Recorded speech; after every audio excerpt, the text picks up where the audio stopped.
Herkese selam arkadaşlar. Sesim geliyor mu?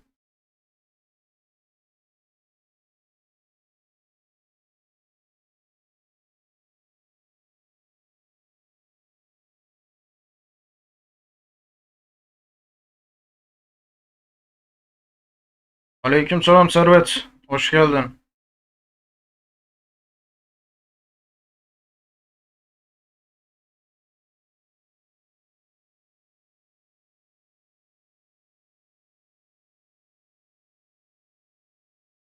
Yeni gelen arkadaşlar hoş geldiniz. Aleykümselam. Ahmet hoş geldin. Aleykümselam. Akşin A hoş geldin. Hamza aleykümselam hoş geldin. Buğra aleykümselam. Eyvallah arkadaşlar. Evet, yeni etkinlik başlayacak. Serhat hoş geldin. Evet, yeni etkinliğin ayak sesleri geldi arkadaşlar. Allah'tan şey duruyor. Şu an tabi almadıysanız önceki etkinliğin süresi hala duruyor. Oradan ona göre karar verebileceksiniz. Evet, Ahmet demiş ki bu etkinlikler sadece para basanlar için geliyor. Şimdi gibi gibi diyebiliriz. Etkinlikle bakacağız artık. Artık Bumblebee üzerinden gidilebilir mi? Sonuçta şu an etkinliğin süresi bitmedi. Aldınız mı bu arada Bumblebee etkinliğinin e, hediyelerini seçtiniz mi yoksa bugünü mü beklediniz? Yani bu etkinlik gelecek mi gelmeyecek mi diye beklediniz mi?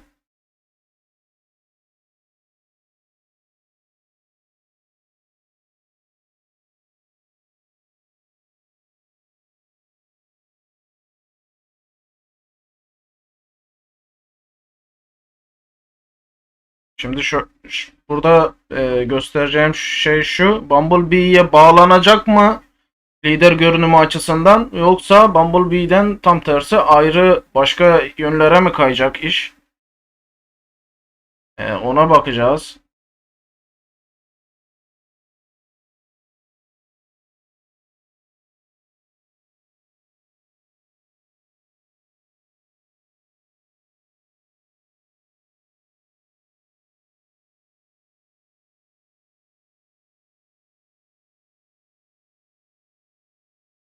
Şimdi Hamza, savaş alanında değişiklik aslında yok.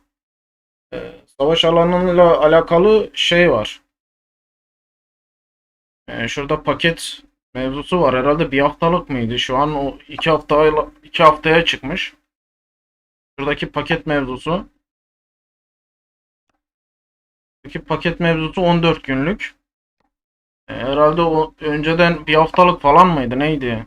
Yazanlar oldu çünkü oradan aklımda. Süresini tam hatırlamıyorum ama hani bilenleriniz varsa yine yazın arkadaşlar. O 7 günlüktü 2 haftalığına mı çıkmış?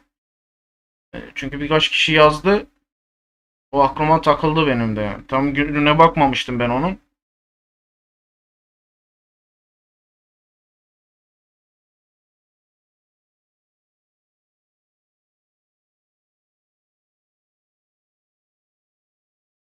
Evet, yeni etkinlik biraz sıkıntılı ama uğraşmak lazım. Arkadaşlar bakın uğraşın. Hani kaçmak yerine ben yapamam yerine uğraşmanız lazım. 2 haftalık mıydı? Aynı, o zaman aynı. Niye öyle yazmışlardı ben bilmiyorum. Sanki süresi uzamış falan gibisine bir yazılar gördüm ben. E, Başka videolara atmışlardı yorum. Şimdi zor deyip etkinlikten çıkmayın arkadaşlar. Etkinliği yapmaya çalışın. Atıyorum 41'i mi almaya başladınız yuvalarda? Sürekli 41'i alın. Ben mesela görüyorum. Bir önceki videoda da zaten söyledim arkadaşlar. Ben alamıyorum yuvayı. Bak, paket çekmedim. Nedir ki hani milletin, evet bak, Serhat söyledi. Milletin derdini anlayayım diye. Ben alamıyorum. Full şampiyonu bırak. Sarı mor ekipmanlı adam paketi aldığı için bir bakıyorum ki 43 44 seviye yuvaları adam liderli, lidersiz böyle şey yağma yapar gibi gollarını çıkarıp alabildiğini gördüm. Ondan dolayı bak Serhat mesela demiş ki 200 TL'ye paketi alıp çok rahat karanlık yuvaları alabiliyorlar falan diyor. Etkinlik zor değil ama çok sıkıcı olmaya başladı demiş Buğra. Bak Miraç diyor ki yuvaları lidersiz 250k T2 ile alıyorum demiş. Niye? Araştırmalarda saldırıları arttırmış demek ki. Peki Miraç sen de paket aldın mı? Evet şu iki tane arkadaşlar şu ikisi yenileniyor. Tabii öteki etkinlik bitti Bumblebee'nin. Buradaki olay şimdi şu. Bumblebee üstünden gidecek mi bu iş gitmeyecek mi? 7 günlük süresi var. Ben süreyi az buldum. Bak Miraç demiş ki pakete gerek kalmadı demiş.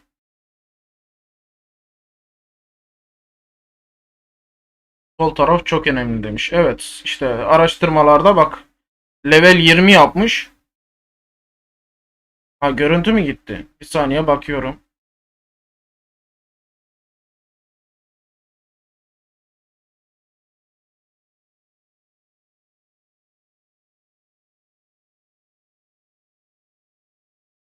Şimdi dediğim gibi iki alan yeni gelmiş. Bumblebee'nin üstüne gidecek mi gitmeyecek mi şimdi onu görelim arkadaşlar. Fazla uzatmadan sonra tekrar bunun kıyaslamasını yapalım. Savaş alanı hakkında biraz yine konuşuruz. Ama bakalım yani çünkü bu yayını bitirdikten sonra da gelenler hemen etkinliği görebilsinler. Şimdi Yıldızlar Arası Keşif adı altında 7 günlük bir yapbozla karşılaşıyoruz. Evet, bu şekilde bir girişi var. Aşağıda bayağı bir yapboz tamamlanma mevzusu dönüyor. Şöyle hızlıca bakalım. Neyle başlamış? Sandıkla başlamış. 4 parça istiyor. Evet, işbirliği avatarı bırakmış. Shorewave diye.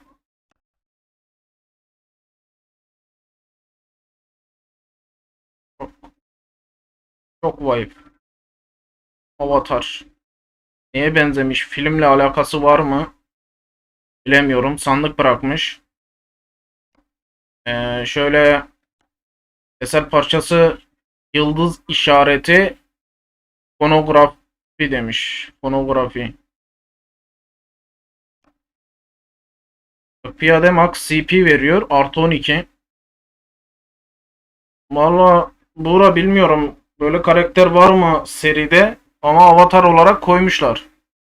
Ya zaten şeye benzemiyor. Küçük robot falan belkidir. Süvari savunma vermiş. Artı 12 olarak. Bir tane eser parçası gelmiş. Şöyle açalım.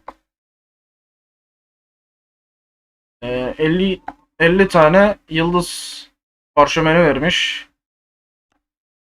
Evet burada bir eser görüyoruz.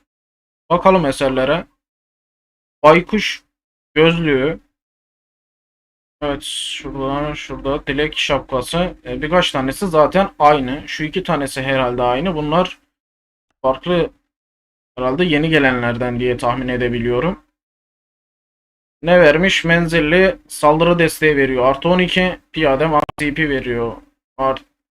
Artı 24 süvari savunma artı 24 gibisine. Şuna bakalım. Evet süvari artı 12 menzilli max CP artı 24 piyade savunma artı 24. Hepsinin özelliği aynı mı? Bakıyorum. Evet hemen hemen hepsinin özelliği aynı. Sadece içerisinden atıyorum seçebilirsiniz. Hangisini yükselteceksiniz? Piyade, süvari. İlla ki okçu herhalde yok. Bakayım şuna da. Var. Üçünden seçiyorsunuz yani. Hangisinin üstüne gidecekseniz. Yine aynı şekilde burada eser seçim sandığı koymuşlar.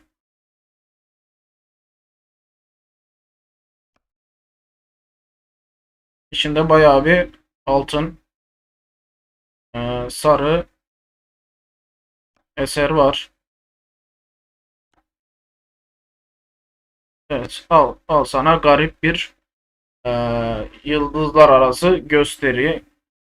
Bana bir garip geldi yani. Şimdi ne oldu? Niye böyle hemen bitti? Bir şey yerleştirmemişler.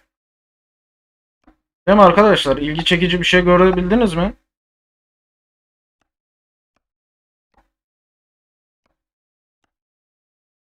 Burada ilgi çekici bir şey görebildiniz mi arkadaşlar? Ben sanki göremedim ya. Ya garip olmuş. Bir şu mesela bu nedir diye adam sorguluyor. Onun haricinde baktığın zaman ne kale teması şu an ortalıkta yok. Rota teması yok. Ordu teması yok. Evet. Büyük ihtimalle kaptanlar üzerine oynamışlar. Nedir ki eserlerle alakalı gitsinler diye. Buraya normal oyuncu zaten para harcamayacaktır büyük ihtimalle.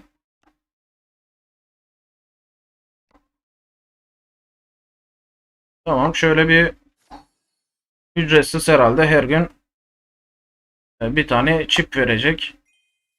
Keşif malzemeleri bölümü var. Ne demiş? 15 tane günlük ücretsiz tarama küresi verecekmiş. Alalım. Hatta açalım. Evet, şurada da bir birikme var. Çip birikiyor.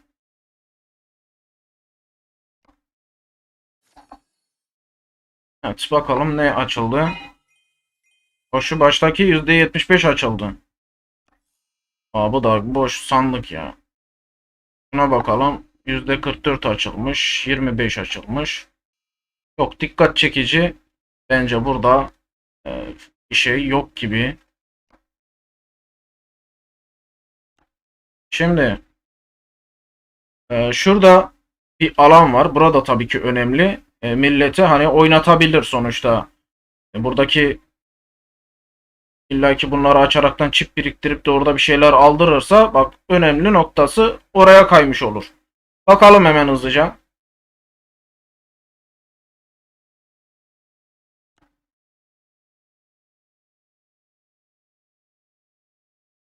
Evet, çip merkezi diye bir yer gelmiş.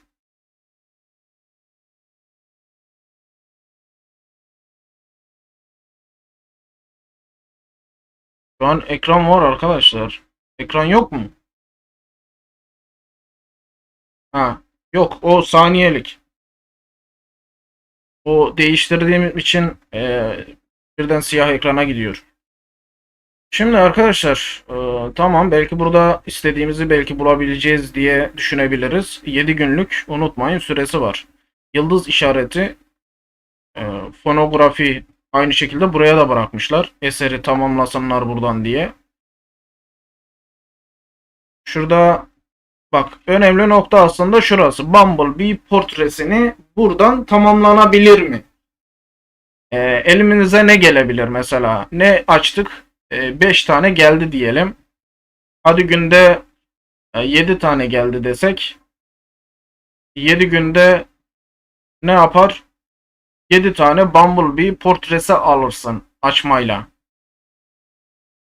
Atıyorum, son günlerde diyelim ki biraz arttı. Hadi 10 tane portre aldın de. Çok çok 10 tane portre ücretsiz olarak geldi de. Diğer etkinliklere bağlamak lazım artık gerisini. Bumblebee'nin portresini burada atıyorum 10 tane aldın. Bir öncekinde o 15 günlük etkinlikte 10 tane aldığını düşün. Ki alınabilir mi? Ben mesela bir tane kalede 2K 250 falan yaptım herhalde. 10 tane mina alınıyordu. Bir de savaş alanında aynı şekilde biriktirilecek ve bunun devamı gelecek ama Bumblebee olarak mı aynı şekilde gelecek mi gelmeyecek mi mevzusu var.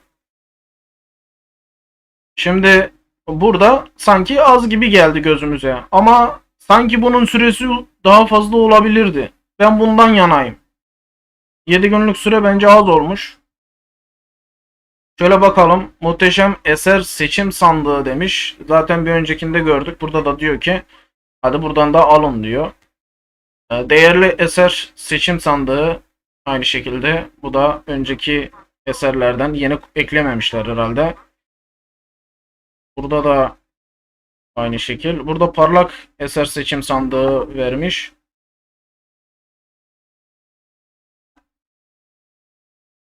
Evet. Neredeyse yarı yarıyanın altına düşmüş ama saldırı değeri falan fazla vermiyor. Köz sandığı vermiş. Şöyle ay taşı görüyoruz. 600k. Kadim kitap görüyoruz. Kanatlı çizme. 100 eser sikkesi. Kale yıldızı parşömeni. Şimdi bak şurada bir değerlendirmeye kalabiliriz. Atıyorum mesela bir tane kale yıldızı parşömeni demiş. Ya çok az. Bence çok az. Çünkü diğerleri uğruna bunlardan da illaki seçenler olabilir. Yani şimdi kaptanlık üzerine oynayan, ücretsiz olarak giden, adamın elinde tema vardır mesela kale teması yıldız parşömeni alacaktır. Adam bir taneye bir tane alınır mı diye düşünebilir. Bence biraz mantıksız gibi geldi. Hani mesela arttırılabilirdi bunun sayısı. Buna 5 yaz, 10 yazsaydı mesela o şekilde kişi alsaydı. Yıldız taşı seçim sandığı 10x demiş. Evet tümü var arkadaşlar. 10 demiş. Bu da acaba az mı? 5 tane alsan 50 eder. Kayıt. Hızlandırıcı 24 saat. Mana kristali 40x demiş. TP iksiri 10x. Hızlandırıcı 10 dakika olarak vermiş. Etkinlik bana yine bir garip geldi. Eleştirilecek yönü çok bence. Hadi bir öncekiler yine desen ki yenilikler kattı, bir şeyler kattı dersin ama şu eserler büyük olasılıkla zaten kaptan kalelerin uğraşacağı işler. Onun harici desen ki Bumblebee'nin üstüne oynamayan kişi şunların üstüne gider diyeceksin. Şu aşağıdakilerin. Sanki bunlara da pek bir şey vermemişler gibi gördüm. Neden diyeceksin? Günde diyelim ki 10 tane, 7 tane, 8 tane aldın. 7 gün boyunca şundan alsan yani sanki az biriktiriyormuşsun gibi oluyor. En soldaki bölümde bir şeyler yoksa kökten boş. Ha, sıralamayı diyorsun sen. O sıralama da zaten yarış yapman lazım senin dediğin yerde. Geçelim. Hemen bakayım oraya da. Halil Efe şey demiş. Sadece hızlandırıcı kasarım daha iyi. Şimdi ee, Hamza şey diyor mesela buraları fazla beğenmedi. Şunları, şuradaki ödülleri, buradakileri fazla göze gelmedi cazip. Şurayı diyor. Hemen geçelim oraya. Aklımızda kalmasın. Bakalım. Sıralamaya gir demiş. Sıralamaya gir. Burada da yine eser vermiş.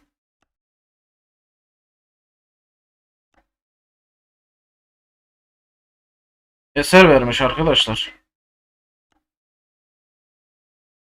Süvari saldırı değeri falan veriyor.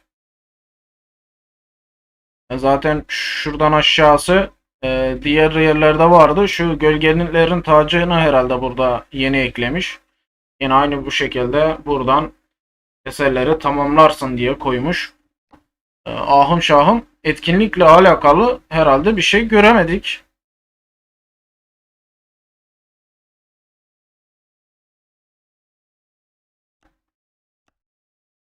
Ya düzgün bağlayamamışlar herhalde ya. Düzgün bağlayamamışlar bana sorarsanız. Yine öteki tarafa baktığınızda burası biraz daha şey yani. Diğer taraf yine boş esere çıkıyor. Şu mevzu gidecek işte. Daha yeni kim sordu? Biri sordu. Evet, Eser festivalde Eser yok herhalde arkadaşlar. Öyle şeyler söylüyorlar. Eser görevi herhalde şu an kayıp.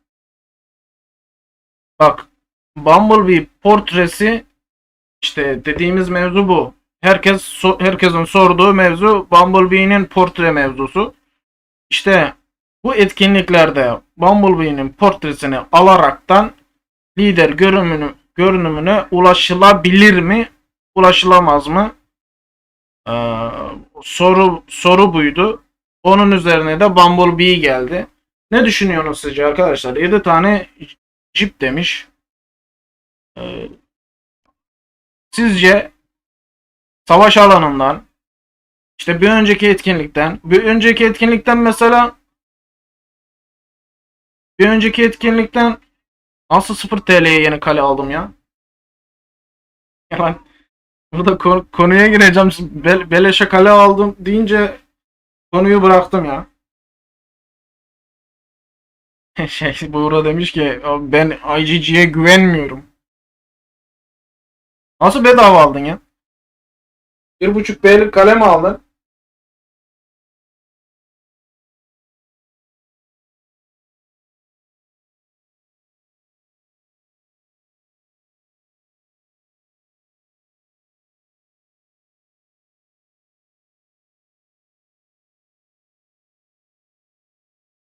Sakin olun. Aynen. Sakin olun arkadaşlar. Sakin olun, adamlara çalmıştır diyor. Ya şimdi bizim loncadan biri oyunu bıraktı, kalesini bana verdi demiş. Ha. İlgisini çekmemiş o zaman transfer.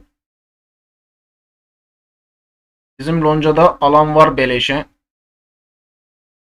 Ben de beleş 1,2B'lik kale aldım. Beleş yani demiş Servet. Buna nasıl beleşe beleşe kaleyi kim veriyor? Ha, denk gelmişsinizdir. Şimdi arkadaşınızdır falan. Elden çıkaramamıştır. Bir şey olmuştur. Bağlantı noktalarına dikkat edin. Ee, yani bağlantı noktalarına dikkat edin. Şimdi aldığınız zaman şöyle şu mevzu var. Alıyorsunuz, bu sefer kendi kalenizi gözden çıkarır gibi oluyorsunuz. Onun üstüne bu sefer yükleniyorsunuz. Yarın öteki gün oyuna dönüyor. Bu sefer ona emek harcadım. Aha gitti yapabilirsiniz. Ya da yarın öteki gün aynı şekilde elinizde kalabilir. Adam mesela bağlantısını tam anlamıyla vermez. Anlatabiliyor muyum? Bunun gibi şeyler yaşayabilirsiniz. Al kaleyi kullan falan der. O şekilde kalır. Şimdi arkadaşlar ne diyorsunuz? Bumblebee portresini üstüne millet gitmeli mi? Herkes bir yazsın bakalım. Bumblebee portresini alırlarsa etkinlik boyunca sizce lider görünümü alınır mı, alınmaz mı? Ben bunu istiyorum. Yazın bakalım arkadaşlar.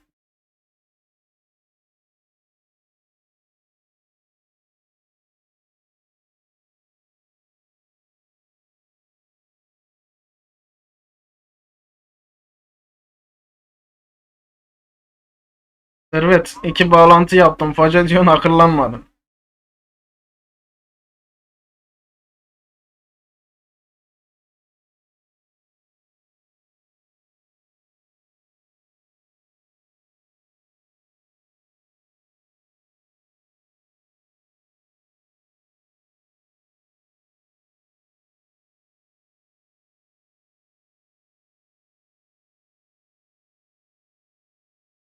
Halil, aleykümselam, hoş geldin Halil. Halil, etkinlik geldi ama sanki pek hoşlanmadık gibi. Etkinliği millet farklı bir şeyler bekliyor ya. Ha, ben de farklı bir şeyler bekliyorum. Sürekli hani böyle bir daha değişik yenilikler gelsin diye bekleniyor ama şimdi düşündüğün zaman hadi lider görünümü için başka bir şey koysalar yarı yarıda kesilebilir. Belki Bumblebee'yi buraya koymaların nedeni o. Ama yanında hiç olmasa ekleme yap.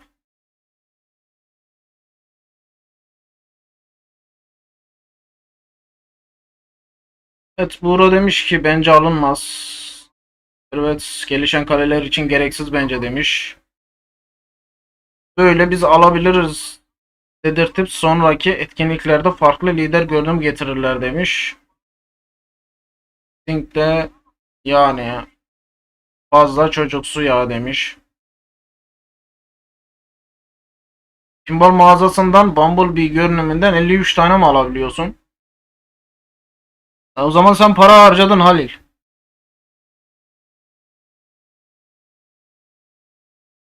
Harcadın mı? Ne demiş? Yeni kafam eee, kitap alırım demiş. Artarsa Aytaş'ı alırım demiş. Kitaba bakıyoruz. 50x vermiş. Hiç olmasa 50x demiş. Ötekiler gibi bir kitaba bir cip dememiş. Şimdi 53 tane alıyorsan sen zaten yolun neredeyse yarısına gelmiyorsun ama bir %30-35'ini falan tamamlamış oluyorsun Halil. Belki de alabilirsin. Çünkü 53 tane eğer pinball'dan alırsan bak buna para harcamadan ne belki 10 tane falan da buradan alırsın. Eder sana 60 falan. Diğer savaş alanını biraz zorlarsan oradan da daha onun süresi var. Zaten yenilene geliyor. Oradan da bir şeyler çıkar gibi. Bir de şimdi bunu da 7 günlük süre tutmuşlar. Bundan sonra bu etkinlik tekrar yenilenecek. Bir daha Bumblebee gelir. Bak yine milleti iki arada bir derede koyuyor şey. Bumblebee tekrar gelir mi?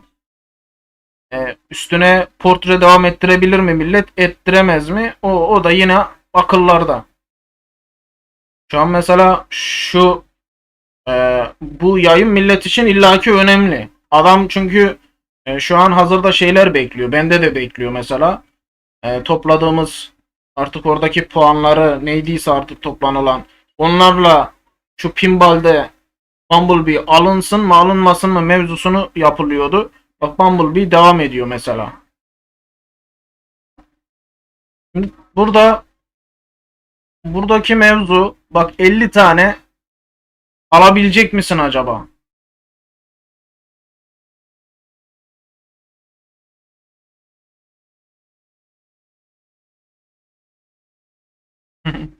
Buğra şey demiş. Koskoca Transformers'la işbirliği yapmışsın. Gidip de eser koyma bari demiş.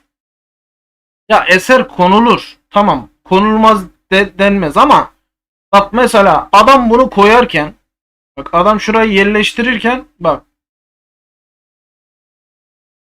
görüyorsunuz değil mi? İşte eseri koyuyor. Avatarı yerleştirmiş. Bir şeyler yerleştirmiş. Tamam. Ama diğer tarafa da yaparken bir şeyleri dağıt. Zaten Bumblebee atıyorum lider görünümü ortalıkta var. Ama yanına ekleme yapmazsan sen bu sefer milletin gözüne cazip gelmez. Bak mesela şu an ordu görünümü yok. Ben mesela Optimus Prime'ı beklerim yani ordu görünümü olarak. Şuradan şuradan gelir mi arkadaşlar? 50 tane rahat alınır mı sizce? Bu etkinliği yaparak.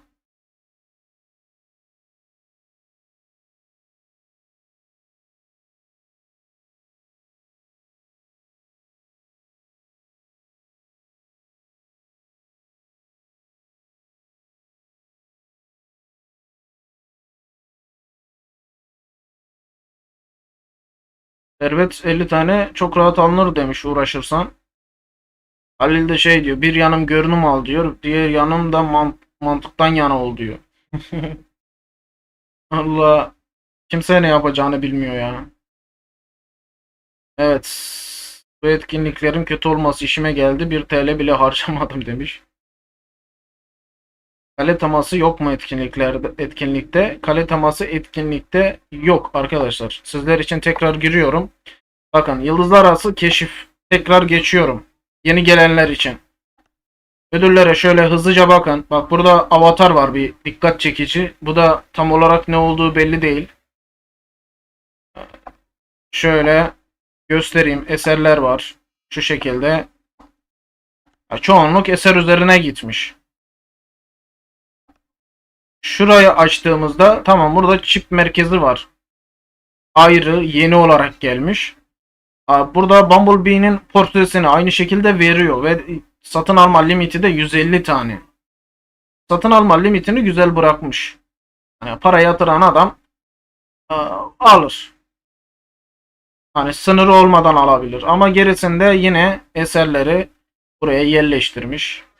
Bak, eserler haricinde ayrıyeten ne bir avatar konulmuş, ne emoji konulmuş. Bildiğiniz aynı şekilde kalmış. Evet. Buğra demiş ki orası da zor abi. Geleli kaç gün oldu? 1000 tane anca var bende demiş. Bundan 1000 tane mi var? Şu arkadaşlar şuraya bir gideyim. Tarama küresi paketleri sınırlı. Bakalım beni paketlerde ne var? Evet, şu tarama küresi orada kullanılacak. 10 tanesi 200 elmas. 25 tanesi 500 elmas. 50 tanesi 1K elmas.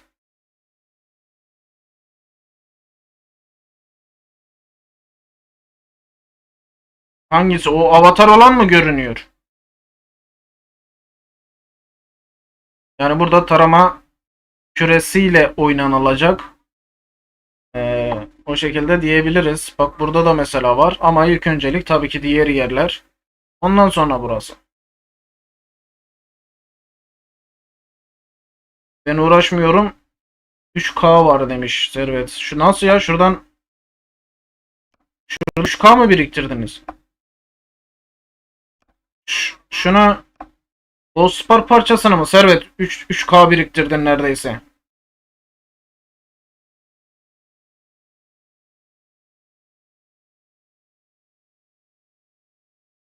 Arkadaşlar, ne kadar var sizde? Bir herkes yazabilir mi? Bir millet birbirinin ne kadar biriktirdiğini görsün. Atıyorum, yanına da yazın. Ben mesela paketi parayla aldım. Ona rağmen şu kadar gittim falan diye. Bak, Halil Efe 6K demiş. Halil, sen 6K nasıl biriktirdin? Bakayım mı? Ama 6K da fazla değilmiş ya. Baktığın zaman 900 diyor. Zaten 6 tane alıyorsun.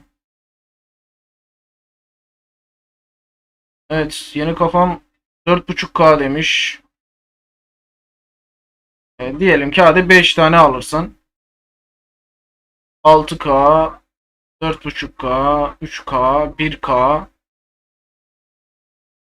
Günlük 8 saat oynuyorum demiş Halil Efe. 6K. Daha süresi var. Ee, O zaman sen bu 50'yi belki alacaksın.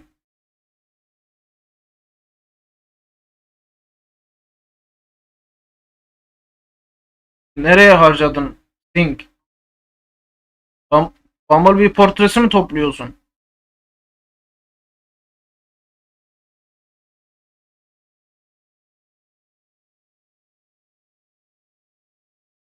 Bu parçadan 300 tane var. Sadece bir kere girdim bölüme demiş. Evet, işte mevzu burası. Bumblebee'nin üzerine millet oynamalı mı oynamamalı mı? Ee, Bu etkinlik bir yerde milleti patlatacak mı? Şimdi ücretsiz oynayanlar için söylüyorum. Çünkü ücretli oynayan zaten öteki taraftan 150 limitiyle onu alabilir. 100 tane bile alsa buralarda 50 tane illaki toparlar. Ama gerisi önemli. Adam, diyelim ki ücretsiz oynayan adam buradan aldı 40-50 tane. Şimdi önceki pinball etkinliğinde ücretsiz aldı diyelim. Onun harici geldi şimdi mesela buradan biraz alacak diyelim. Yine adam kendisini bundan 7 gün sonra gelecek olan etkinliğe illaki kendini bağlayacak. Diyecek ki acaba Bumblebee lider görünüm orada gelecek mi, gelmeyecek mi? Üstüne ekleme yapabileceğim mi? Ben sonunda bu lider görünümünü alabileceğim mi diye hepiniz illaki düşünüyorsunuzdur.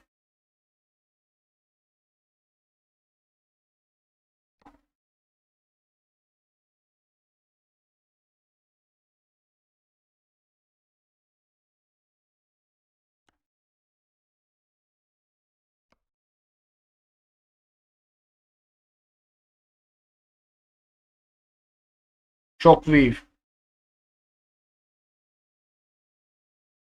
Evet bak drone mesela hemen soruyu attı ortaya. Timbal'den 26 tane alabiliyorum. Alsam mı, almasam mı?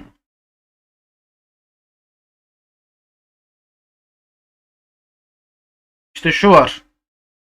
Diyelim ki 26 tane aldın. Buradan 50 taneyi alacak mısın? 50 tane alırsan 76 tane eder.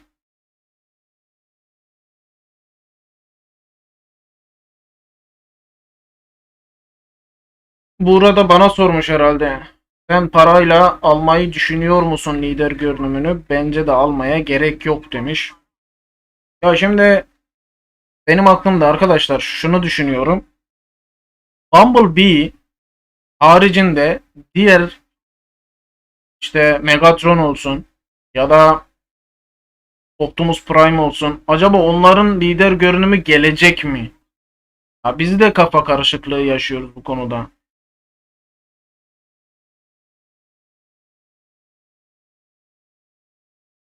Değil mi? Siz de mesela çekindiğiniz konu bu. Size seçim şansı verseler işte bunlar arasında çoğunuz ya Megatron'u alır ya da Optimus Prime'ı alır. Bumblebee'yi bence almazlardı yani. Eğer ki üçünün lider görünümü gelecekse. Bak Servet bence gelir demiş. Evet Optimus gelmezse ayıp olur ya kesin demişler. Evet. Daha çok gün var. Evet daha çok gün var. Demek ki etkinlikleri de peş peşe gelecek. Ama milletin diyorum ya size milletin sıkıntısı da şurada her zaman şu olacak. Bak 2 gündür aslında dün etkinlik bitiyordu. Etkinlik bittikten sonra 24 saatlik bir süre verdiler millete. Ödüller alınsın diye. Ama millet mesela onu beklemeyip şey bekliyordu. Ee, acaba direktmen etkinlik gelecek mi 24 saatlik beklemeden? Tak sürpriz oldu 24 saat.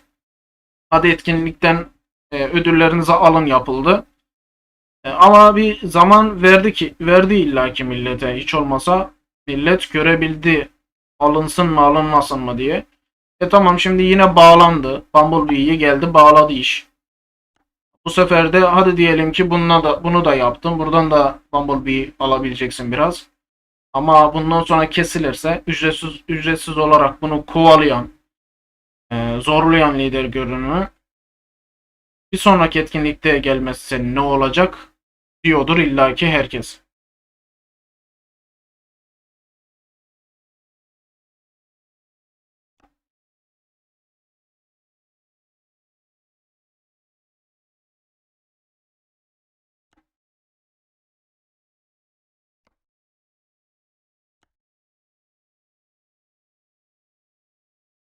Şu an bakmadığımız yer var mı sizce?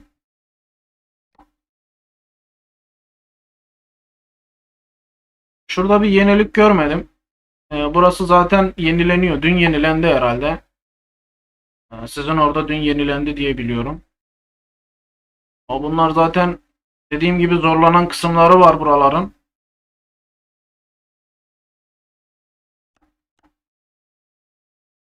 Evet, yıldızlar arası yarışmada zaten yine eser üzerine gelmiş arkadaşlar. Bilginiz olsun. Şimdi yarın 1+1 etkinliği arkadaşlar devam edecek. Var yani. Şöyle tek kişilik etkinliklerden şuradan etkinliklerden giriş yapıp bakalım neler var. Buzlu talimatlar. Ee, şurada 4 fırsattan birini seç etkinliği. Şurada takas festivali geliyor. Bakalım bir ne veriyor. Ödülleri aynı bırakmışlar.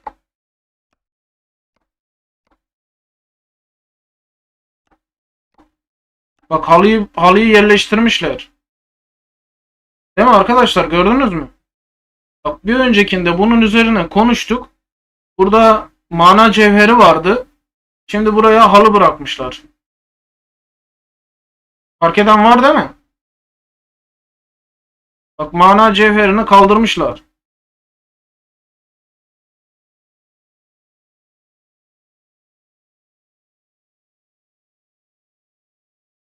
Bence de Prime gelmeli. Proje demiş. Bence de gelir. Bumblebee'yi ücretsiz alırız diyenlere kazık atarlar. Servet de demiş. Ücretsiz oynayanlar kumar oynayacak, başka çareleri yok.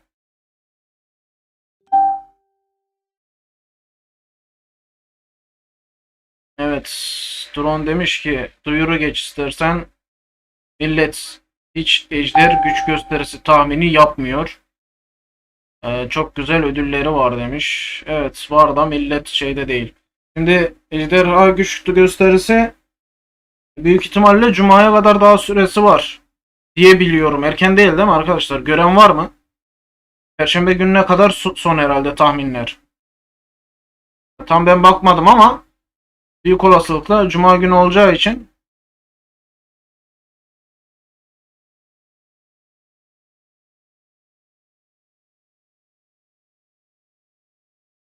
İhsan demiş ki ben 43 tane aldım ama devam gelmezse 43 tane çöp olur demiş. Evet, olasılık biraz insanın canını acıtıyor. Evet, burada eser değil arkadaşlar. Normal takas festivali. Bu şekilde ödülleri var. Burada görevler de belli. Bakayım bir 5 dakika mı? Evet, 5 dakika azaltıyor. 5 dakika geri say. Çarşamba mı son? Yarın son yani. Allah Allah. O zaman erken mi yapacaklar bunlar? Ee, bak Ejder Arena geliyorsa o nasıl olmuş ya? Ejderha güç gösterisi Perşembe son olması lazım aslında.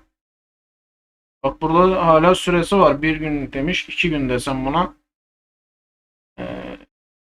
2 güne iletir. Cuma günü normal savaşı yapmaları lazım. Ha, Perşembe gecesinden savaş başlarsa diye. Ha, bak. Evet. Perşembe.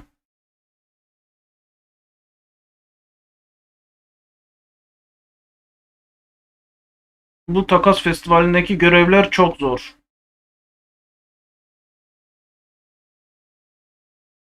Halil demiş ki kalemde yapmam gereken birçok şey var ki mesela kale tema yıldızları, sonra eser kutsaması, görünümü alsam aklım razı değil, almasam gönlüm razı değil demiş. Allah, herkes de böyle. Zaten bugün Hayalet Şövalye de geldi. Yıldızları vermeye devam ediyor. Festival var. Cehennemdeki X'ler gitmiş.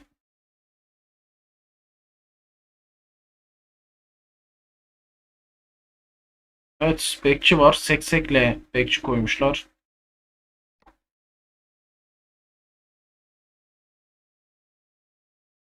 Sadece şampiyon tahmini yaparak 8 gold ile 8K yıldız taşı seçim sandığı bile alınıyor demiş. Arkadaşlar büyük olasılıkla ya dolar ok loncası olur ya da 2 MG loncası olur diyebilirim. Herhalde 2 tane ha, T4K da var da büyük olasılıkla bu başta ilk 2 saydığım herhalde orada şampiyon olacak diye düşünüyorum. Olmadı yarın ona bakalım. Yarın günlerden çarşamba. Değil mi? Yanlış sallamıyorsun.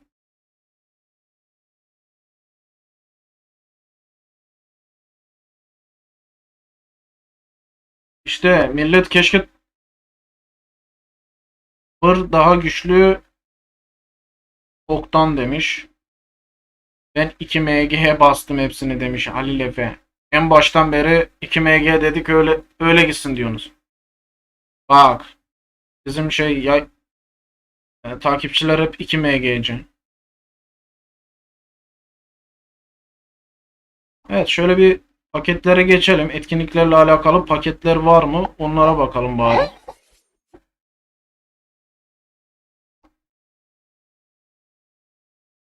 Evet, yıldızlar arası keşifi gördük. Evet bak süper tekliflerde Kale yıldız parşömeni falan var. Şu da aslında önemli arkadaşlar. Çünkü yıldız taşı falan veriyor. Böyle baktığın zaman 4 paket halinde geliyor yani. Herkes oynamış ya, almazsa olmaz. Halil Akgül. Evet, dolar ok çok iyi demiş. Evet, bu pakette aynı bu şekilde devam ediyor. Buz bitene kadar.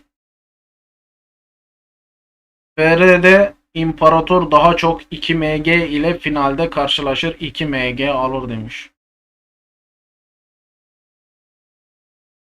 Evet.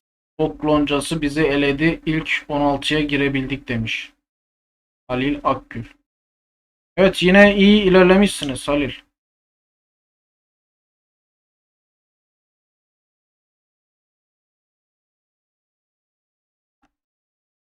Günlük satın alım sınırında arkadaşlar istediğiniz kahramanı zaten parayla alabiliyorsunuz. Süper bonus bunun üzerine gelmiş. Burada kutsal kılıç hala devam ediyor. Mana canlandırma, şöyle bakıyorum, 3 paket halinde. Mana akını mana paketi demiş, 2 tane. Kick loncası var mıydı Ejder gösterisinde? Vardı da elendi. Halil elendi. Ha, kime elendi ya bunlar? Ee, Kick loncası şeye elendi. Bu artistle Ömer'in loncasına elendi. Şimdi unuttum ya isimlerini. Neydi o loncanın ismi? SGR loncasıydı herhalde.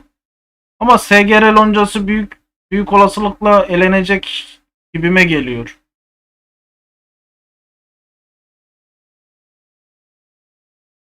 Ha, kick loncasındasın. Halil, söyle bize o zaman niye savaşmadı sizinkiler? Savaşa gelmediler yani biz takibini yaptık.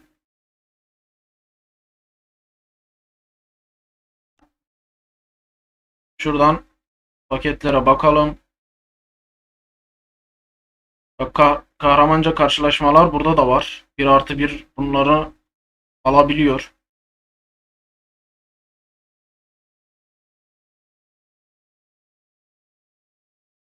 Evet, burada Bay Yakışıklı'yı görüyoruz. Bay Yakışıklı, Hisar kahramanı.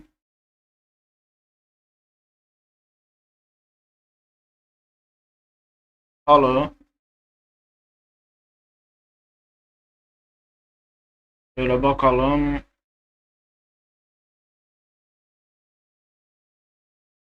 Kalem modelleme. Bu da pahalı burada ya. Lan adam bunu alacağına daha yeni baktık, 790 tane mi veriyordu bu pakete? Bu kadar elmasa herhalde 700 küsur veriyordu. Karanlık Üstad var. Evet, Odun ve Çelik, Megatruva ve Vodo büyüsü olarak bu şekilde paketler gelmiş.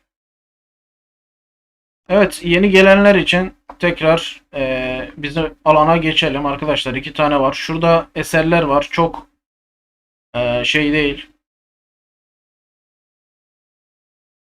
Çok amşam değil. Sadece eser var. Şurayı göstereyim size hızlıca. Bir yandan da chat'e devam edeceğiz. Burada avatar vermişler. Şöyle baktığınız zaman eserlerle dolu bir etkinlik olmuş. Buraya gidiyorum ve şuraya açıp buraya artık sizin değerlendirmenize bırakıyorum. Burada da çip topluyorsunuz. Evet.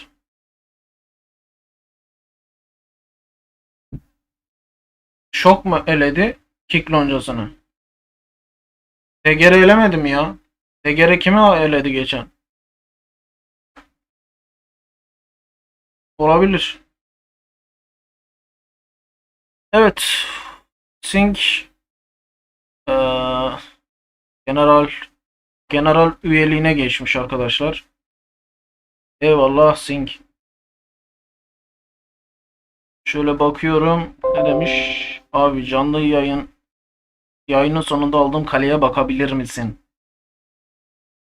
Senin kaleye bakmak için tekrar şeye girmem lazım.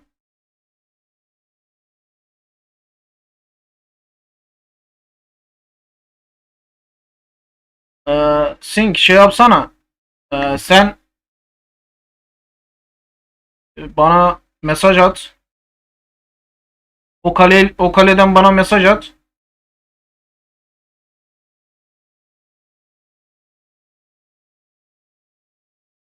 Halil demiş ki geçen KVK'da denk geldiler. Loncaya baktığımda son 16 yazıyordu. Ok loncası çok güçlü katılmadılar. Evet. Tamam, ok loncasıymış. Çok loncası yazmış o da. Ya zaten kick loncası arkadaşlar bak. Mesela ejderha güç gösterisinde tamam savaşa gelmedi ama adamlar KVK savaşında her zaman neredeyse birinci oluyorlar. Tabii dünya sıralamasında bunlar birinci oluyorlar. Eskiden mesela biz onun şeyini tutuyorduk. Dünya sıralaması falan gösterdiğimiz oldu yani videolarda. Orada zaten gösteriyorduk. Şey kimler ilk onda falan. Her zaman kick loncası ve Rus loncalar büyük olasılıkla ilk onda oluyordu.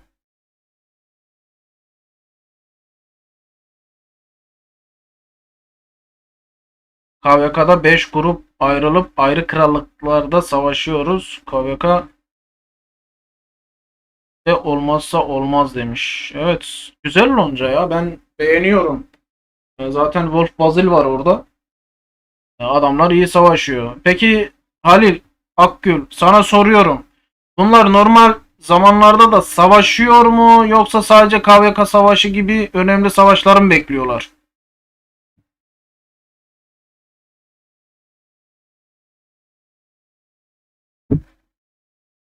Bak Venom diye oyuncuları var. O Türk demiş.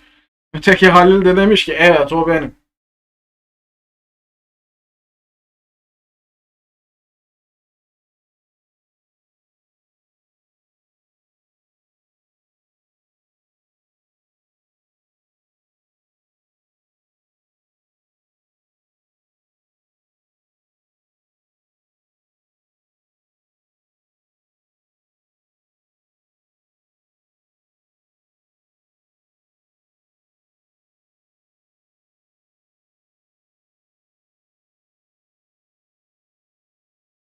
Ya bizim Sync nereye gitti?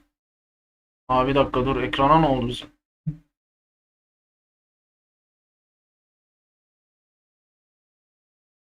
Ha, full savaşıyor demiş. Şimdi Sync kaleye mesaj atmışsın da senin 8 7 buçuk hem kale bu ya. Küçük kale bu. Ha, bir daha attın. Tamam, 1,5 B kale. Bunu mu bedava aldın sen?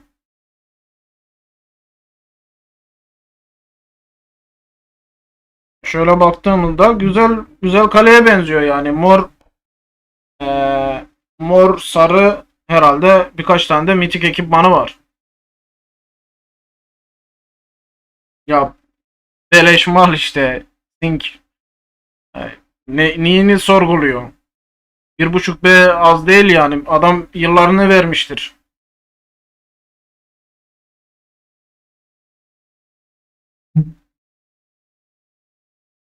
Entelleva demiş.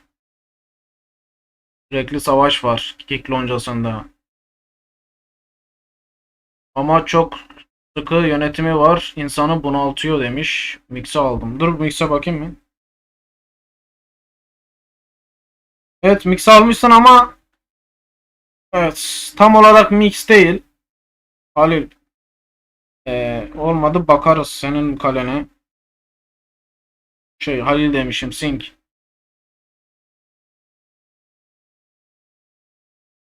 Bazı şeylerin illaki değişmesi lazım. Ha, bu şekilde yapmış ama olmadı bakarız senin kalene. Ya da seninkinle alakalı şey yaparız. Bir video yaparız. Ya da canlı yayını aynı şekilde yaparız.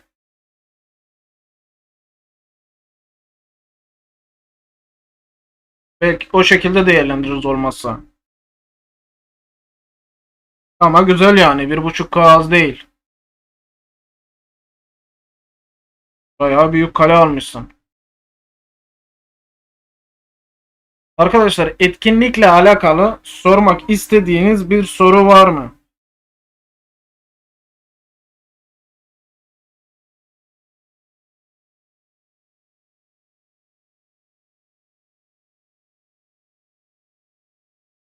Evet. Ne demiş? Kaos Türk mü kick loncasında? Demiş ki evet geliştirmeye çalışıyorum. Şimdilik öyle. Arkadaşlar Sing'e e, biri kale hediye etmiş. Yani bedavadan kalesi olmuş oldu. 1.5B'lik kalesi var. Onun hakkında konuşuyoruz. Halil demiş ki hiç aynı grupta olmadık ama benimle birlikte 3 Türk loncası Türk var demiş. 3 Türk loncası nereden çıktı?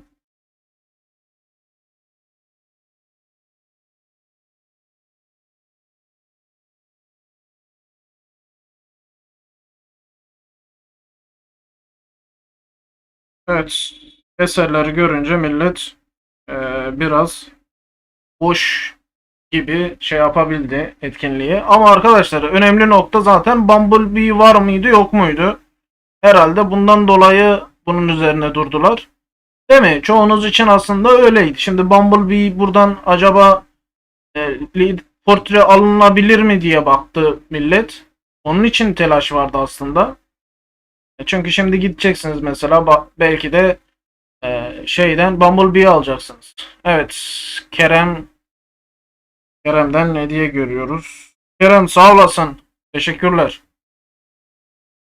Evet dediğim gibi arkadaşlar lider görünümü Yaşar Kik'te demiş. Anjuna Beats Türk mü demiş. Ha, herkes de biliyor Kik loncasını ha.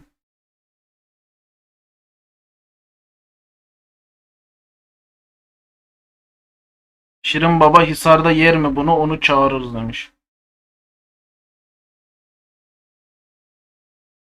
Evet. Nerede nerede savaş mı var? Sizin krallığınıza mı geldiler?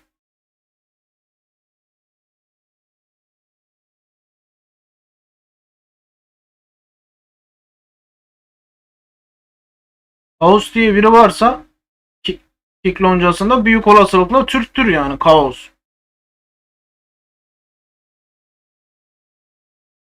Size taktılar demiş. Kaos Türk değil mi? Demek ki ismi bir yerden bulmuş.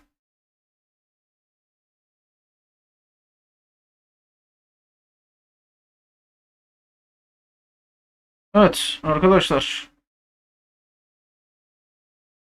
888'e geçiyoruz demiş. Ama iyi kick loncasından e, burada oyuncumuz olması.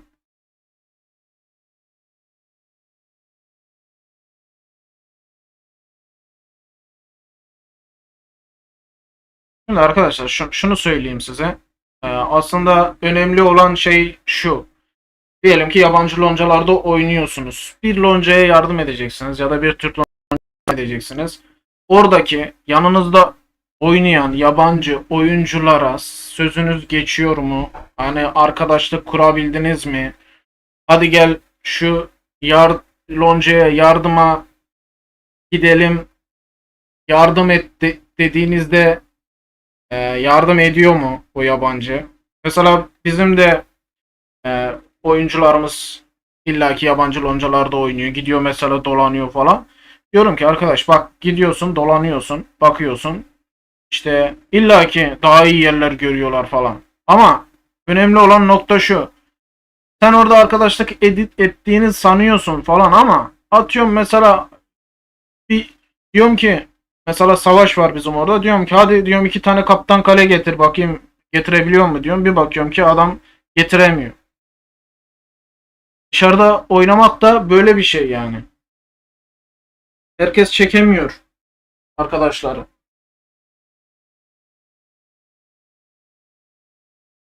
Türkler gelmiyor. Gelmez arkadaş. Türklerin çoğu gelmez. Zaten diyorum ya, Türklerden yapılıyor olsaydı, bak Kaos'ta falan aslında Türk loncalarından kaptanlar konulabilirdi. Herkese görev yaptırılabilirdi. Çoğu kişi Kaos'larda görev yapamıyor. Bir loncada ortak toplanırsa mesela birkaç tane full kaptan kale herkese görev yaptırabilir aslında, ama uğraşan yok, eden yok, bakan yok. Yabancı loncalar, yabancı kaptanlar biraz daha bu konuda meyilli. Biz birlik olamıyoruz. Olamayız da arkadaşlar. Biz e, böyle gelmiş, herhalde böyle gidecek.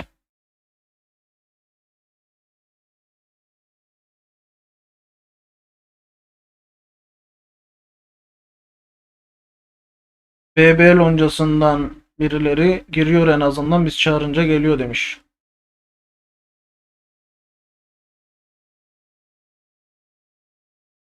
Kerem demiş oyunu bırakalı bir yıl oldu. Hot loncasından kaptanlarla hala görüşüyorum. Sağ olsunlar, ikiletmezler. Oyunu bırakmışsın.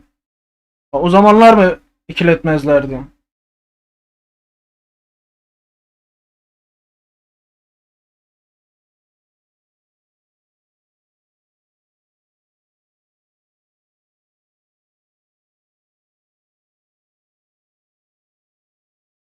Full Türk loncaları bile almıyor maalesef. Çin ve Ruslar alıyor bazen loncalarına demiş Servet.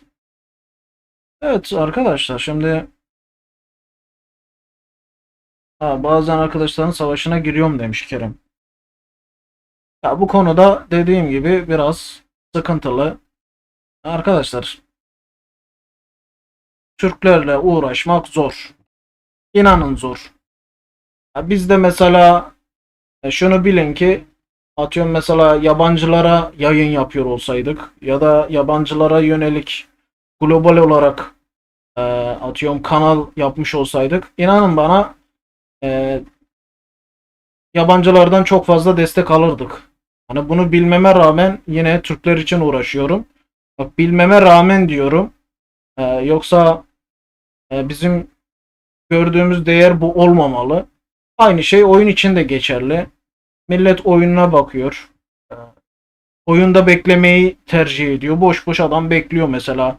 Gelip bugün mesela sizler tabii ki merak ediyorsunuz. Çünkü e, oynadığınız oyunu değerli kılmaya çalışıyorsunuz. Oyunda çünkü ona göre bir şeyler alacaksınız, vereceksiniz.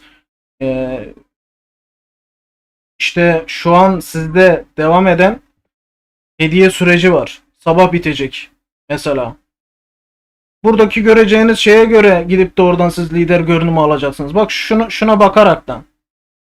Bugün Bumblebee gelmemiş olsa mesela şu etkinlikte, büyük çoğunluğunuz direktmen diyecekti ki Bumblebee'nin üstüne o zaman oynamayayım. Bak, farklılaşıyor bu iş.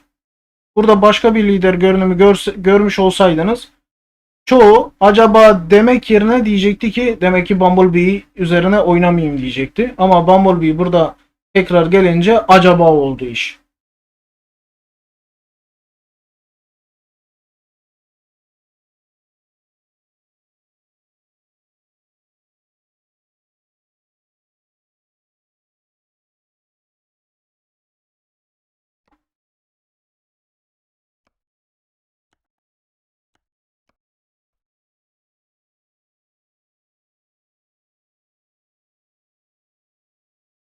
Evet arkadaşlar, etkinlik, bak mesela drone demiş ki ben aldım 26 tane senden görüp. Çünkü adam bunu alacaksa, bak bunun üzerine gidecekse, bu etkinlikte gördüğü an şuna diyor ki tamam, lider görünümü burada geliyor. Önceden biriktirdiklerimle alayım, daha fazla yaklaşayım. Bunu mantıken diyebiliyor. Ama şu etkinlikte görmemiş olsaydı, dediğim gibi şunu görmemiş olsaydı, diyecekti ki tamam, Bumblebee etkinliği burada kesiliyor. Biriktirmeye gerek yok. Yarım yamalak kalacak bu deyip büyük olasılıkla yani almazdı. Ama şu an dediğim gibi Bumblebee portresi devam ediyor. Şimdi arkadaşlar mesela şeyi soranlar var. Mesaj atanlar da var illa ki. İşte yarın etkinliğini paylaşabilir misin gibisini. Arkadaşlar video olarak gelmese de canlı yayında gelmese de şeyde gönderi olarak biz zaten paylaşıyoruz. E, Hiçbir yerde yoksa kanalda gönderi kısmında biz fotoğraf olarak paylaşıyoruz. Bazen de arada sırada da shorts olarak paylaşıyoruz. Hani kanalda illaki yarın ne gelecek diye bakabilirsiniz. Bazen hani gecikmeler yaşanabilir. İllaki paylaşıyoruz arkadaşlar.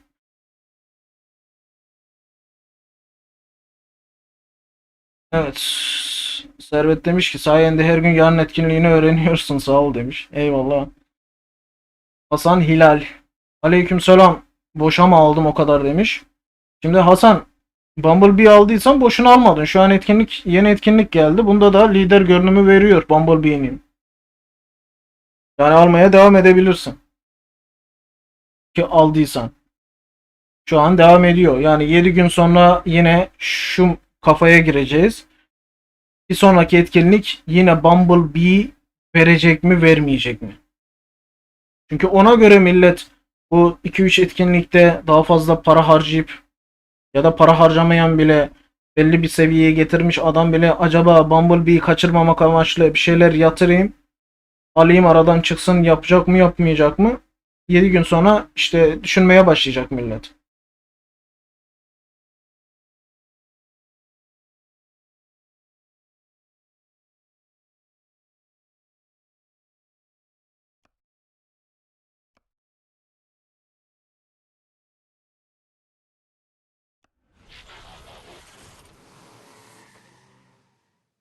Ya bunun noktası arkadaşlar herhalde şeyde olacak ya. Ordu temasında. Galiba ordu temasında bu iş biraz patlayacak gibi. Bence ordu temasını daha çok kişi alacaktır diye ben düşünüyorum. Ama hangisinin ordu teması gelecek bakalım. Değil mi? Şimdi bunlardan mesela birilerinin illaki ordu teması falan gelecek. Acaba hangisinin gelecek? Var.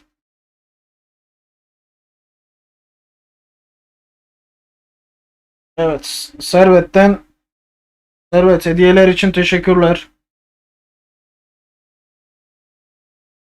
Evet, Optimus gelse mesela arkadaşlar büyük olasılıkla çoğu kişi almaya çalışacak. Yani o kadar söyleyebilirim ama pahalı bir etkinlik olabilir. Optimus falan geldiğinde. Ordu temasına döndüğünde bu iş belki daha fazla pahalı gelebilir. O da işin ayrı bir kısmı. İllaki ama gelecektir. Ne zamana kadar mesela Bumblebee gelecek? Değil mi? Ne zamana kadar gelecek mesela? Şimdi 3 tür o geliyor. Bak 3 tür. 3 tür o geliyor. 2 burada geldi. Kimbal'de gördük. Şimdi yapboz olarak geliyor.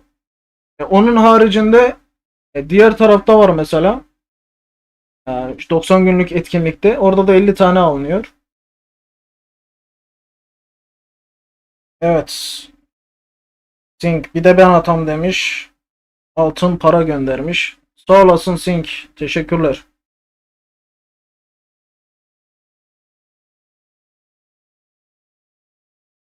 Evet. Arkadaşlar günün değerlendirmesini fazlasıyla yaptık. Yarın büyük olasılıkla olmadı ejderha güç gösterisine bakalım birlikte. Çünkü dedikleri gibi şampiyona falan herhalde belirlenecek. Hani oynanılacak. Umarız nokta atışı yapabiliriz.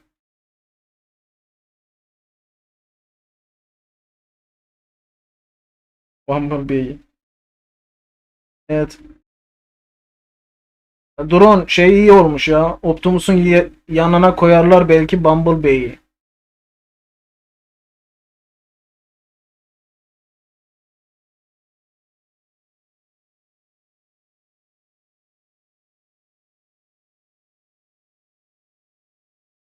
Evet, Optimus kaleye geldi. Lider görünümü Megatron gelse iyi olur demiş. Ya 3 arasında git gel yapacaklar. Büyük olasılıkla. 90 gün çok uzun arkadaşlar. Şimdi mesela bunu kalkıp da 15 gün yapabilirlerdi bu etkinliği. Yani bir 15 gün falan yapsalardı bayağı yine bir lider görünümü toplanırdı. Yani portre olarak. Yani neden kısa tutuyorlar onu da anlamış değilim. Çünkü daha süreye var. Çünkü daha süre var. Bakayım kaç gün. Mesela diyelim ki 70 gün var. Arkadaş 70 güne sen 7 tane etkinlik mi sığdıracaksın mesela? Bunu da düşünmek var. Bir de nerede mesela kopuşu yaşayacak? Bu Bumblebee mesela kopuşunu nerede yaşayacak? Acaba son kez mi geldi Bumblebee üzerine? Şu Bumblebee üzerine acaba son kez mi geldi? Ondan sonra değişecek mi? Acaba bunu 3'e mi ayırdılar? Bumblebee'yi mesela verdiler diyelim. 20 gün sürdü. Mesela o örnek. Ya da acaba 30 gün mü sürecek bunlar ya? Belki de Bumblebee 30 gün sürecektir. Sonra atıyorum Optimus Prime 30 gün sürecektir. Sonra da Megatron belki 30 gün sürecektir. Yapabilirler yani. Evet. Yeni üyemizi görüyoruz arkadaşlar. Hasan Hilal İmparator üyemiz olarak aramıza katıldı. Hasan Hilal teşekkürler. Hasan, ha kaçırdın mı sen? Şimdi etkinlikte bak şöyle iki tane alan var. Tamam, yeni gelenlere göstereyim arkadaşlar. Sürekli yenileniyoruz. Şimdi iki tane alan var. Yıldızlar arası yarışma ve yıldızlar arası keşif diye. Bak hızlıca geçiyorum. Buradaki yapbozlarda bak şöyle tıklayayım, sandık, avatar. Bak şöyle bir farklı bir sandık gelmiş. Yani bunun normaldeki film serisinde böyle bir şey var mı yok mu? Daha yeni bir chatte biri var dedi ama şöyle eserler var. Ya biraz gözümüze pek normal gelmedi. Çünkü fazla bir farklılık katılmamış. Şurada bak çip merkezi var. Çip merkezinde de şöyle eserler var. E, Yine aynı şekilde eserleri buralara bırakmışlar. Bumblebee'yi koymuşlar. Hani ücretsiz almak isteyen alsın ya da biraz yatıranlar oradan buradan hepsini birbirine bağlayarak lider görünümü alabilsin diye. Yine Bumblebee devam etmiş. Onun haricinde eserler var. 7 gün süresi olacak. Dediğim gibi eserler sonrasında da zaten şu şekilde oyun malzemeleri bırakmışlar. Şöyle göstereyim.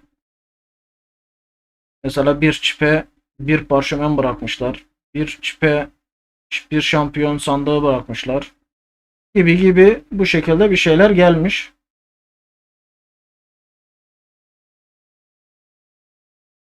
Şimdi şöyle şurada da gidiyorum. Şu arkadaşlar.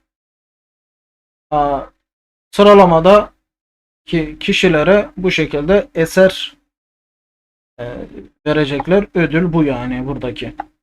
Şuradaki sadece o. Oynanılacak kısım da burası. Bunun haricinde takas festivali geliyor. Takas festivalini de göstereyim. Biz zaten seçtik. Şu şekilde sadece eserler üzerine değil. Hepsi var. Şuradaki ödüller aynı şekilde. Bu şekilde takas festivali de gelmiş koymuşlar. Yine sormak istediğiniz şeyleri sorabilirsiniz arkadaşlar. Önemli olan noktayı yine söylüyorum. Zorlansanız da arkadaşlar şu Cybertron savaş alanını oynayın. Oynamanız lazım. Hangi yuvayı alıyorsunuz? 41 mi? Atıyorum 41'i alın sürekli. Hani yükseklerini alamıyorsanız da aynı ritimde devam edin. O şekilde götürün. Mecbur bir şekilde yapmanız lazım. Önemli noktası da zaten şurası. şu burayı geliştirdiğiniz zaman bak para yatırmayan arkadaşlar var burada chatte. Diyorlar ki mesela 20. seviye falan getirmişler. T2 ile T2 ile oradaki karanlık yuvaları alıyorlarmış. Şunları 20 seviyeye getirmiş. Bak parayla paket almamış. Buradan adam seviye 2 askerle yuvaları alıyor. Savaş alanına oynamayı bırakalı çok oldu demiş Servet, ama sen oynuyorsundur Servet. Ya bırakmaya gerek yok diyorum arkadaşlar. Hani bırakıyorum, bırakacağım e, oynamayı diyenlere oynayın diyorum arkadaşlar. Çünkü bir şekilde ilerlemeniz lazım. Şöyle, eğer ki sen ilerlemezsen, şu yenilemeleri yapmaz da bir sonrakine bak aktarıyor. Bak şimdi söyleyeceğim. Diyelim ki sen burayı 2'dir yapmadın. Millet 2'dir yapıyor. Sen bu sefer gidiyorsun orada, şu şey var ya, darbe hisarına. Bu sefer gidiyorsun darbe hisarında vuruşuyorsun. Bir bakıyorsun ki adam senden alıyor. Sen de diyorsun ki o zaman adam paket almıştır. Hayır, herkes paket almıyor. Paket almayan adam da var ama senden hızlı oynuyor oyunu. Senden hızlı oynadığı için bu sefer adam sanki paket almış gibi oluyor. Sen paket almadan bu sefer etkinliği hadi ben sıfırdan yapayım diyorsun. Adam darbe hisarında seni yeniyor. Senden güçsüz. Bak, senden güçsüz adam yeniyor. Onun için oynayın. Şunları mesela diyelim ki bak, energon damarlarının toplam süresiyle alakalı bu. Ama sen orada gidip de zaten 100 olarak bunları topluyorsun. Sürekli topla. Orada bulunduğun süreçte topla onları. Evet. Deç gelmiş. Deç. 861. Aleykümselam. Hoş geldin. Yeni gelen arkadaşlar hoş geldiniz. Etkinlikleri gösteriyoruz. Yeni etkinlik geldi. Dediğim gibi savaş alanına bahsediyoruz. Tabii ki önemli noktalar var. Adam mesela şu paketi alıyor. Otomatikmen milletin önüne geçiyor. Çünkü yüzde 1000 olarak %1000 olarak mesela saldırı güçlendirici falan buradan kullanıyor. Adam milletin önüne geçiyor illaki. Onun için diyorum ki para harcamıyorsanız burada zaman kaybetmeden bu savaş alanını oynayıp buradaki görevleri tamamlayıp araştırmada şurayı, bu savaş geliştirmede şurayı yükseltin. Miraç vardı daha yeni. Seviye 20 yapmış buraları T2 ile T2 askerle diyor ki yuva almaya başladım diyor. Siz de diyorsunuz ki şimdi T4 ile T5 ile yuva alamıyoruz diyorsunuz. Onun için diyorum ki arkadaşlar oynayın.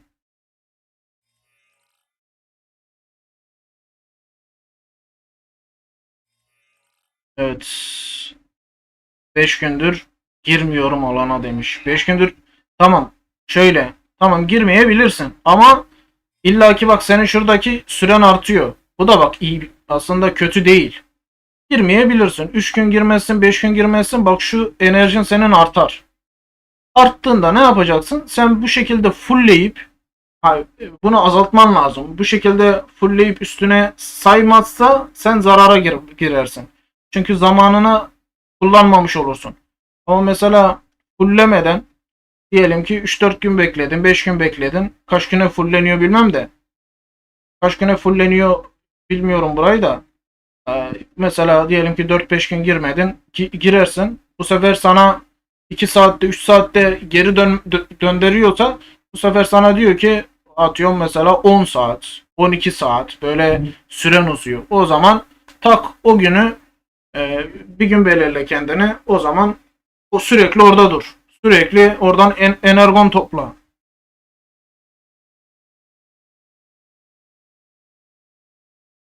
Evet. Hasan Hilal mesela demiş ki 7 kol düşük bir kol yüksek geçiyorum demiş.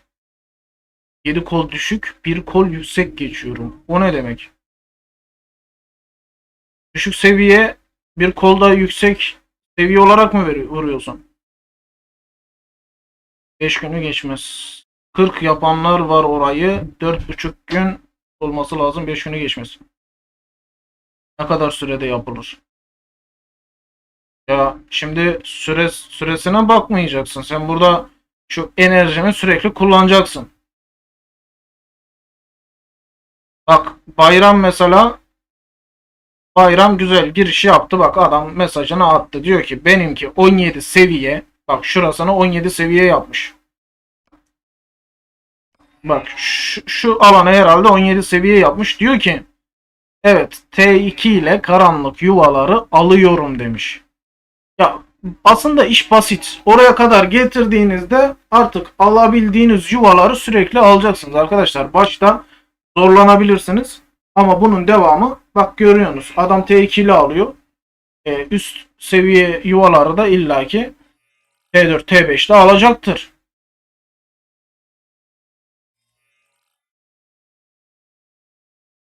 Önemli olan elinizden geldiği kadar enerjiniz oldukça, bak şu enerjiniz oldukça girin. Buradaki görevleri tamamlayın. Oradan energon toplayın. Gelin burada yapın. Tamam şurası da önemli. Şurada fırın var mesela. Şurada yükseltme yapman lazım. Fırından şundan toplaman lazım. Energon yıldızı. Onun harici Allspark parçası düşebilir. Bu da önemli. Bunları toplayın. Ondan sonra da artık yıldızla geliyorsunuz. Buradan yükseltmenizi yapıyorsunuz.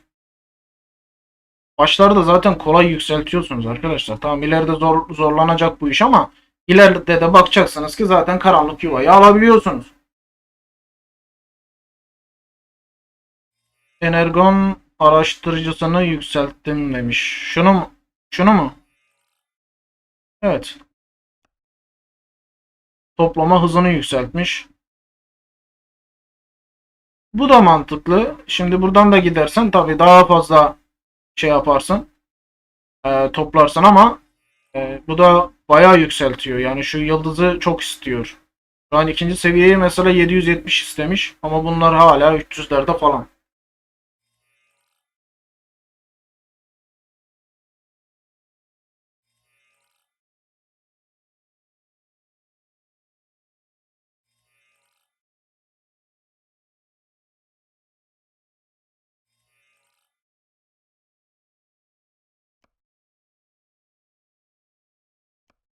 Burada da zaten şu alanda da senin savaş alanı desteklerin var.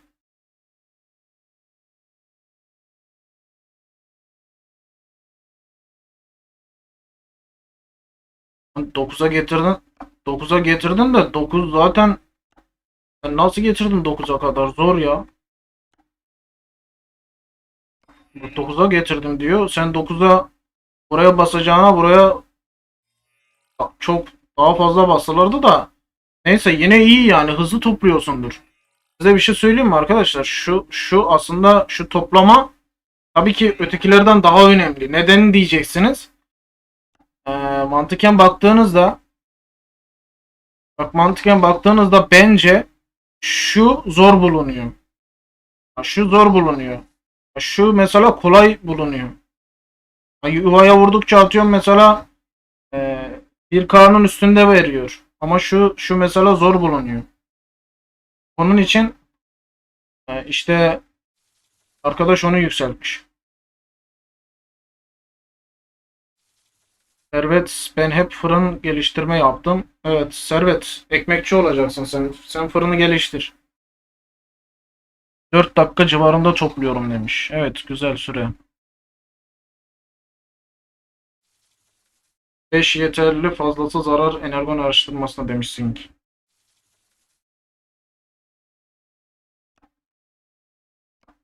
Evet arkadaşlar. Dediğim gibi etkinliklere baktık. Artık yeni gelenler falan varsa yayının başını açıp etkinliklere bakabilir. Şöyle şu şekilde kalsın. Arkadaşlar ben yavaştan kaçar.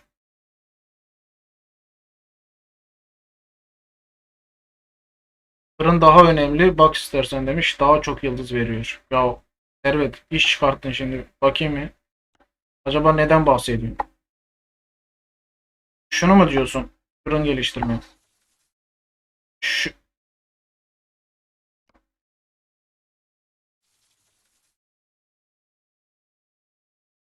Servet hangisini yükseltiyorsun? Tabii bunlar da önemli. Bak yağmuru bak bu da arttırıyor tabii ki.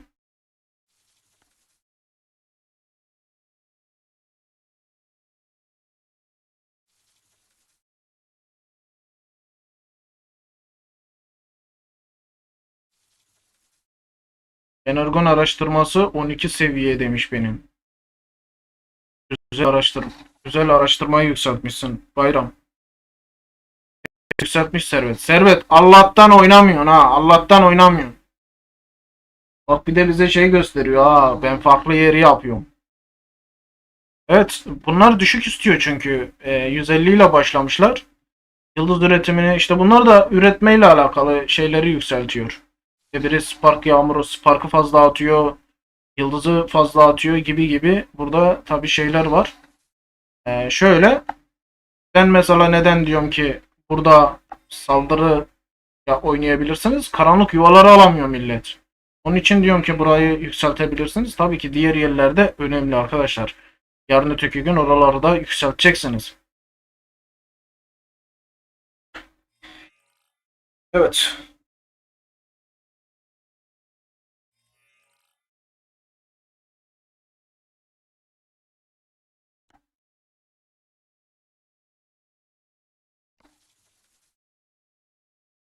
Arkadaşlar bugünlük yayınımız bu kadar. Dediğim gibi şimdi illaki yayını paylaşacağız. Artık diğer arkadaşlar da yayını başında etkinliği görecekler. O şekilde video kalmaya devam edecek. Sohbetlerimiz zaten canlı yayında akıyor arkadaşlar. Mesela sohbet ediyoruz burada konuşuyoruz, soru soruyorsunuz, şey yapıyorsunuz. Bunlar kalıcı arkadaşlar. Bilginiz olsun. Her zaman görüneceksiniz. Atıyorum mesela diyelim ki kanal üyeliğiniz var. Kanal üyeliğinizin yanında da mesela yıldız var. Ne kadar kalırsanız o yıldız yükseliyor. İşte rengi değişiyor, bir şey yapıyor falan filan. Burada rengarenk aynı şekilde sohbet bölümünde sohbet akıcı şekilde video izlerken millet görüyor. Bilginiz olsun. Yok şu anda savaşa geçemeyiz arkadaşlar. Müsait değilim. Evet, Sync teşekkürler hediye için. Bugünlük bu kadar olsun. Yarın e, yine görüşelim. Olmadı canlı yayın yaparız. Vay Servet atak yapıyor ve kral seviyesine yükseliyor üyelikte. Eyvallah Servet. Arkadaşlar yarın hazırlıklı gelin. Tamam. Yarın hazırlıklı gelin. Şu tahminleri yapalım. Tahminleri de millete yardımcı olalım. O şekilde çünkü tahmin bekleyenler var. Siz de loncaları dediğim gibi bakabilirsiniz. Şeylere işte tam anlamıyla karşılaştıracağız illaki. Bak mesela sormuş ejderha güç gösterisinde SGR ok loncası hangisi kazanır demiş. Ok loncası kazanır. Eğer ikisi karşılaşıyorsa şimdi ben bakmadım. SGR'de full kaptanlar var. Yok değil. Ama hepsine yetişirler mi yetişmezler mi tam belli değil. Bence ok loncası kazanır gibi. Tabii ben de isterim ki SGR kazansın. Çünkü Türk kaptanlar var orada. Ki derim ki keşke SGR şampiyon olsa ama sanki olamaz gibi. O şekilde arkadaşlar. Dediğim gibi yarın bunun değerlendirmesini yapalım. Millete işte şöyle tahmin yapın. Bunlara oynayın, bunlara basın diye artık görüşlerde bulunuruz. E, Yok savaş var ama gitmem lazım arkadaşlar. Dediğim gibi yarın görüşürüz arkadaşlar. Şöyle bakıyorum. Kendinize iyi bakın. Sağlıcakla kalın. Görüşmek üzere.